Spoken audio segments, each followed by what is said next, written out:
भीमराव रामजी अंबेडकर बाबा साहेब अंबेडकर नाम से लोकप्रिय थे।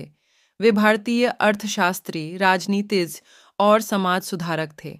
अंबेडकर भारतीय इतिहास के ऐसे महान व्यक्ति हैं जिन्होंने दलितों को सामाजिक अधिकार दिलाने के लिए अपना जीवन समर्पित कर दिया। आइए जानें बाबा साहेब अंबेडकर के 20 अनमोल विचार। मैं ऐसे धर्म को मानता हूँ जो स्वतंत्रता, समानता और भाईचारा सिखाए। हम सबसे पहले और अंत में भी भारतीय हैं। भाग्य में विश्वास रखने के बजाय अपनी शक्ति और कर्म में विश्वास रखना चाहिए। बुद्धि का विकास मानव के अस्तित्व का अंतिम लक्ष्य होना चाहिए।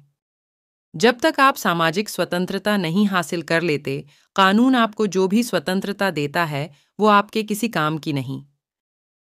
जीवन लंबा होने की बजाय महान होना चाहिए। उदासीनता एक ऐसे किस्म की बीमारी है जो किसी को प्रभावित कर सकती है।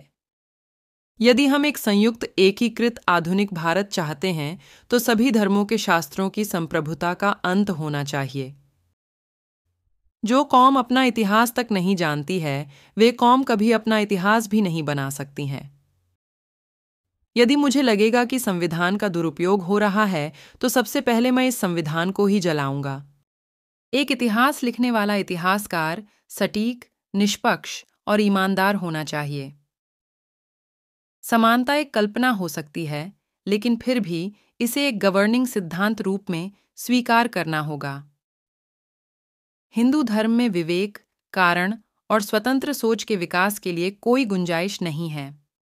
एक महान आदमी एक प्रतिष्ठित आदमी से इस तरह से अलग होता है कि वह समाज का नौकर बनने को तैयार रहता है।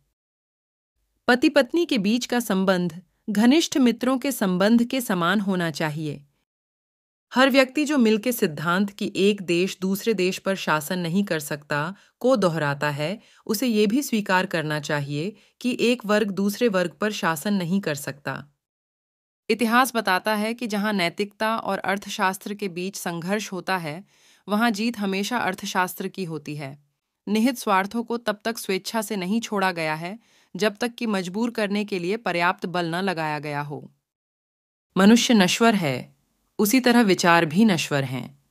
एक विचार को प्रचार प्रसार की जरूरत होती है, जैसे कि एक पौधे को पानी की, नहीं तो दोनों मुरझाकर मर जाते हैं। कानून और व्यवस्था राजनीतिक शरीर की दवा है, और जब राजनीतिक शरीर बीमार पड़े तो दवा जरूर दी जानी चाहिए। समाज में अनपढ़ लोग हैं, ये हमारे समाज की समस्या नहीं है, लेकिन जब समाज के पढ़े लिखे लोग भी गलत बातों का समर्थन करने लगते हैं और गलत को सही दिखाने के लिए अपने बुद्धि का उपयोग करते हैं, यही हमारे समाज की समस्या है।